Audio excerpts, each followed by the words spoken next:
Judge stopped the recording and said, "Never. This was filmed by whom?" That evening, hours after the event and before medical discharge paperwork was signed, her team Bambi's attorney responded. The court questioned, "Is this monetized content?"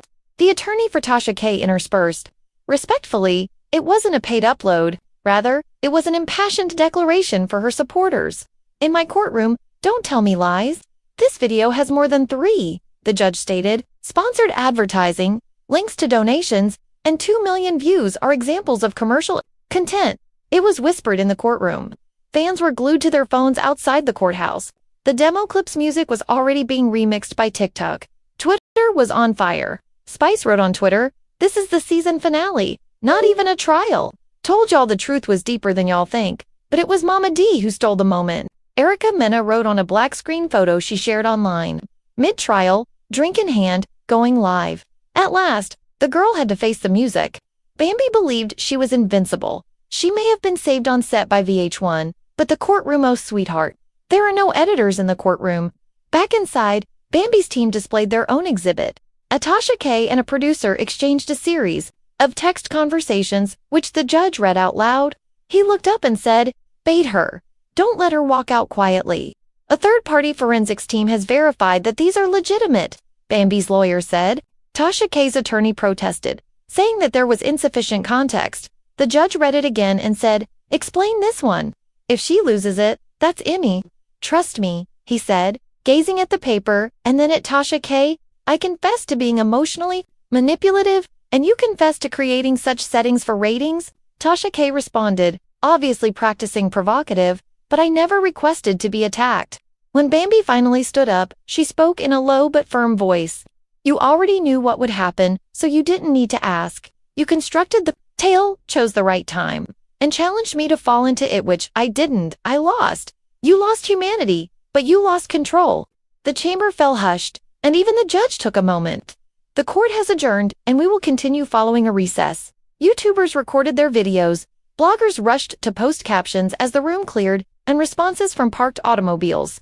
Fans were split once more. Was Bambi the bad guy or the victim? Was Tasha K the one who revealed the truth or the one who set it off? With this that evening, VH1 issued a brief statement. Will the case ruin VH1 or just reveal what everyone has already suspected? 5 words, no names, no blame. "We are in favor of safety and the truth, but the both ladies were aware that the conflict had only just begun, and the world beyond the courtroom was no longer accepting it. Longer peaceful." The media frenzy intensified within hours of the trials. Opening day, previously ignoring reality TV drama, news outlets now prominently featured it on their homepages. Regarding things like commotion in the courtroom and the exposure of the reality TV setup, Bambi speaks up about the Tasha K case. However, there was a much more profound change behind those widely shared bites. The fans weren't simply ready. Discussions exploded as they stopped watching and started looking into it. One notion kept coming up when old episodes were broken down frame by frame with chronological breakdowns.